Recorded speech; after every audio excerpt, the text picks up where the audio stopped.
+2 படிக்கிற பொண்ணு மிகவும் கொடூரமான முறையில் வந்து பார்த்தீங்கன்னா வன்கொடுமை செய்யப்பட்டு அவர் கொலை செய்யப்பட்டுள்ளால் முகங்கள் வந்து பார்த்தீங்கன்னா சிறந்த வகையிலும் உடம்பு பூரா கீரல்லையும் அதை வார்த்தையில் வந்து சொல்ல முடியாது. நேத்து தர்ம முனீஸ்வரன் என்ற ஒரு மாவீரன் என்கிற இந்த நாய்க்கு வந்து பேர் வந்து பார்த்தீங்கன்னா மாவீரன் என்கின்ற தர்ம முனீஸ்வரன். இந்த மாதிரி குழந்தைகளை வந்து பார்த்தீங்கன்னா ரேப் பண்ணி கொலை பண்றவனோட பேர் வந்து பார்த்தீங்கன்னா மாவீரன். இந்த நாய் வந்து என்ன பண்ணுதுன்னா 2020 வந்து ஒரு மூதாட்டியை, ஒரு வீட்டில் இருந்த ஒரு மூதாட்டியை வந்து பார்த்தீங்கன்னா வன்கொடுமை செய்து விட்டு அவரை கொலை செய்து விட்டு வந்து பார்த்தீங்கன்னா தப்பி ஓடியவன்.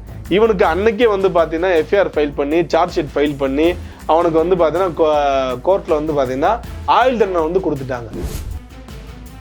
நேற்று ஒரு சிசிடிவி காட்சி, காற்றாலை இருக்கக்கூடிய அதிநவீன சிசிடிவி காட்சி மூலமாக அவனுடைய ஃபேஸை வந்து ஐடென்டிஃபை பண்ணி ப்ளஸ் அவனோட பைக்கையும் ஐடென்டிஃபை பண்ணி அதை வந்து ட்ரேஸ் பண்ணுறாங்க காவல்துறையினர்.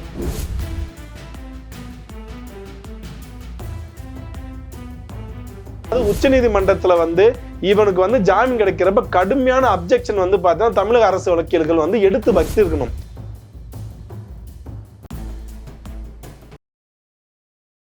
விளாத்திகுளத்தில் நம்மளுடைய தமிழ் மகள், தமிழ் தங்கை, ஒருத்தர் வந்து +2 படிக்கிற பொண்ணு மிகவும் கொடூரமான முறையில் வந்து பார்த்தீங்கன்னா வன்கொடுமை செய்யப்பட்டு அவர் கொலை செய்யப்பட்டுள்ளால் முகங்கள் வந்து பார்த்தீங்கன்னா சிறந்த வகையிலும் உடம்பு பூரா கீரல்லையும் அதை வார்த்தையில் வந்து சொல்ல முடியாது. எஃப்ஐஆரில் கூட வந்து பார்த்தீங்கன்னா அதை படித்தோம்னா அவ்வளோ வேதனையாக இருக்குது. அந்தளவுக்கு செய்யப்பட்ட அந்த பெண் கூட சொல்ல முடியாது. நம்மளை பொறுத்த வரைக்கும் வந்து பார்த்தீங்கன்னா அது குழந்தை தான். அது நம்ம வீட்டில் வந்து ஒரு +2 படிக்கிற பொண்ணை வந்து நம்ம ஒரு பொண்ணாக பார்ப்போம், ஒரு குழந்தையாக தானே பார்ப்போம். ஸோ அந்தளவுக்கு வந்து பார்த்தீங்கன்னா அந்த குழந்தைய ரொம்ப ரொம்ப ரொம்ப ரொம்ப ரொம்ப தமிழ்நாடு ஃபுல்லாக வந்து பார்த்தீங்கன்னா மக்கள் மனதில் வந்து கொந்தளிக்க வச்சுச்சு.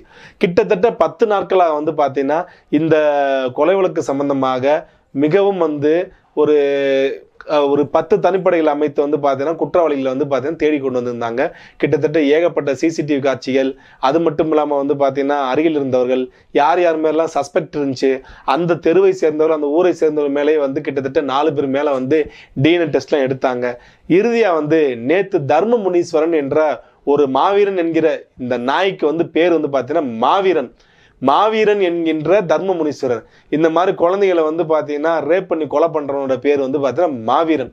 அவனை வந்து பார்த்தீங்கன்னா நேற்று ஒரு சிசிடிவி காட்சி, காற்றாலை இருக்கக்கூடிய அதிநவீன சிசிடிவி காட்சி மூலமாக அவனுடைய ஃபேஸை வந்து ஐடென்டிஃபை பண்ணி ப்ளஸ் அவனோட பைக்கையும் ஐடென்டிஃபை பண்ணி அதை வந்து ட்ரேஸ் பண்ணுறாங்க காவல்துறையினர். அந்த ட்ரேஸ் பண்ணுறப்ப அந்த பைக்கு வந்து பார்த்தீங்கன்னா சாயல்குடி பக்கத்தில் வந்து திருடப்பட்ட ஒரு பைக்கு. திருடப்பட்ட பைக்கில் வந்து பார்த்தீங்கன்னா இந்த பக்கம் ஏன் வந்தான், எதுக்கு வந்தான் அப்படின்ற விஷயத்த வந்து பார்த்தீங்கன்னா அண்ணாமலை அவர்கள் வந்து ஏகப்பட்ட கொஸ்டின் வச்சிருக்காப்புல. இது என்ன சொல்றாருன்னா, சாயல்குடி சேர்ந்த தர்ம முனீஸ்வரன் என்பவனை காவல்துறை கைது செய்தனர். கடந்த 2020 மூதாட்டி ஒருவரை பாலியல் வன்கொடுமை செய்து கொலை செய்த வழக்கில் தர்ம முனீஸ்வரனுக்கு ஆயுள். கொடூர குற்றவாளிக்கு உச்சநீதிமன்றத்தில் ஜாமீன் கிடைக்கும் அளவிற்கு திமுக அரசு வழக்கை மெத்தனமாக கையாண்டுள்ளது. ஜாமீன் வெளியே வந்த ஒரு சரித்திர பதிவேடு குற்றவாளியை தொடர்ந்து கண்காணிக்க தவறியது தமிழக காவல்துறை. சிசிடிவி காட்சிகள் மூலமாக மாணவியை கொலை செய்த குற்றவாளி பிடித்ததாக காவல்துறை கூறுகிறது. சிசிடிவி காட்சிகளை ஆய்வு செய்ய காவல்துறைக்கு 10 நாட்கள் எடுத்துக்கொண்டதாக சந்தேகப்படுகிறது என்பதை ஒரு IPS மூளை, ஒரு என்கொயரி ஆபீசர் எப்படி கேட்பாரோ அதை அப்படியே தெளிவாக கேட்டுள்ளார் முன்னாள் காவல்துறை அதிகாரியும் முன்னாள் பிஜேபியுடைய மாநில தலைவராக இருக்கக்கூடிய திரு அண்ணாமலை IPS அவர்கள். ஏன்னா அவர் IPS இருந்து எத்தனை வழக்குகள் வந்து பார்த்தீங்கன்னா இந்த மாதிரி வந்து கையாண்டிருப்பாப்புல.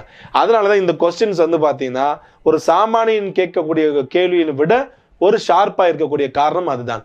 ஏன்னா இந்த நாய் வந்து என்ன பண்ணுதுன்னா 2020 வந்து ஒரு மூதாட்டியை, ஒரு வீட்டில் இருந்த ஒரு மூதாட்டியை வந்து பார்த்தீங்கன்னா வன்கொடுமை செய்து விட்டு அவரை கொலை செய்து விட்டு வந்து பார்த்தீங்கன்னா தப்பி ஓடியவன்.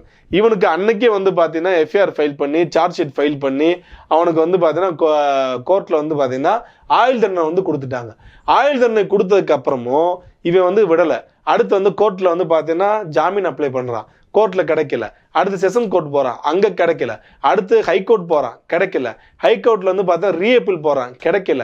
கடைசியில் இந்த நாய் உச்ச நீதிமன்றத்தில் போயிட்டு அங்கே போய் வந்து பார்த்தீங்கன்னா ஜாமீன் வாங்கிட்டு வந்திருக்கான். எதுக்கு? இந்த மாதிரி திருப்பி வந்து பார்த்தீங்கன்னா பச்சை குழந்தைகளை வந்து பார்த்தீங்கன்னா கொலை பண்ணுறதுக்கு. எப்படிப்பட்ட ஒரு இடத்துல வந்து நம்ம வாழ்ந்துட்டு இருக்கோம் பாருங்க. இவனுக்காண்டி வந்து வாதாடின வக்கீல் வந்து நம்ம என்ன சொல்ல முடியும்? கேட்டா எங்க தொழில் வேற வந்து பார்த்தீங்கன்னா வந்து சொல்லிக்கிருவானுங்க. இது எப்படி நம்ம தொழில்னு சொல்ல முடியும்? ஒரு பாட்டியவே விட்டு வைக்காதவன், ஒரு 65 வந்து மூதாட்டியை விட்டு வைக்காதவன் எப்படி வந்து பாத்தீங்கன்னா வந்து வயது பெண்களையும் குழந்தைகளையும் விட்டு வைப்பான்? ரெண்டாவது, இதை நம்ம கேட்கிறப்ப தலையை சுத்துது. இவன் என்ன பண்றான்னா, அங்க இருந்து வந்து பார்த்தா வெளியே வர்றான். ஜாமீன்ல வெளியே வந்தா போலீசார்கள் இவனை கண்காணிக்கணும். ரெண்டாவது, உச்ச நீதிமன்றத்துல வந்து இவனுக்கு வந்து ஜாமீன் கிடைக்கிறப்ப கடுமையான அப்ஜெக்ஷன் வந்து பார்த்தீங்கன்னா தமிழக அரசு வழக்கில்கள் வந்து எடுத்து வச்சிருக்கணும். ஏன் வச்சிருக்கணும்னா வந்து இவன் வந்து பார்த்தீங்கன்னா ஒரு ஒரு கொடூரன் 33 வயசுலேயே வந்து 65, அதாவது தன்னுடைய பாட்டியினுடைய வயதில் இருக்கக்கூடிய ஒரு பெண்மணியை வந்து பார்த்தீங்கன்னா வந்து ரேப் அண்ட் மர்டர் பண்ணவன். இவனுக்கு வந்து கொடுக்கக்கூடாதுன்னு சொல்லி கடுமையான வாதத்தை எடுத்து வைத்திருந்தால் இந்த ஜாமீன் கிடைக்காம போயிருந்திருக்கும்.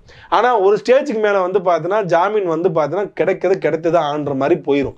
அப்படி இருக்கிறப்ப சரி வெளியே வந்துட்டான்னா இதே ஃபாரின்ல வந்து பரவல்லையோ இந்த மாதிரி வந்தானா அவங்க வந்து வாரத்துக்கு ஒரு முறையோ இல்லை ஒரு 4 நாளுக்கு ஒரு முறையோ ஒரு குறிப்பிட்ட ஒரு காவல்துறை அதிகாரி சந்திச்சு அவங்க வந்து பார்த்தீங்கன்னா நான் இங்கே தான் இருக்கேன், இந்த இடத்துல வேலை பார்க்குறேன்னு சொல்லி தகவல் கொடுக்கணும்.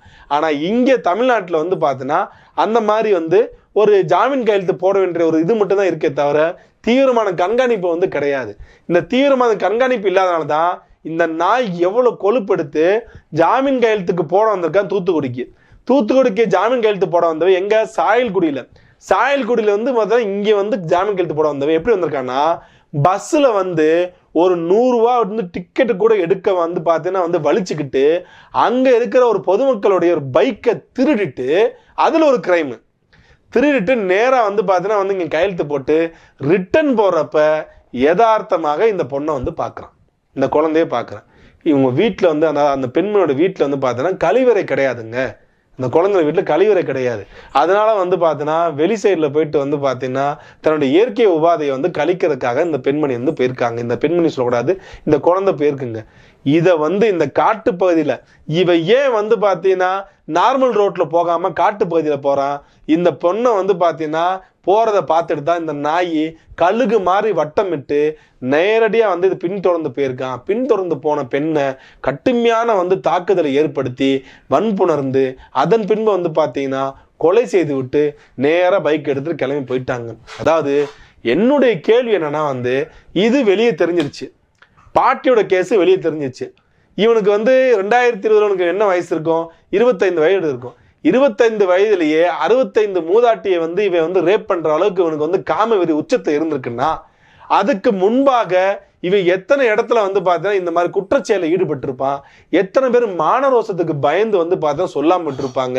இந்த 2020 வெளியே வந்ததுக்கு அப்புறம் இந்த 6 வருடம் வந்து பார்த்தீங்கன்னா இவர் அப்படியே காமத்தை வந்து கண்ட்ரோல் பண்ணி வச்சிருக்கிற புத்தராவே யோசித்து பாருங்க. காவல்துறை கடுமையா விசாரிக்கணும்.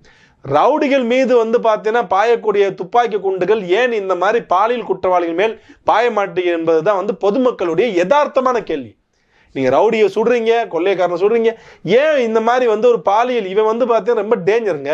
ஒரு ரவுடி கத்தி எடுத்து ரோட்ல மிரட்டுவான், மாட்டிக்கிடுவான், ஒரு 4 பேர் வெட்டுவான், மாட்டிக்கிடுவான்.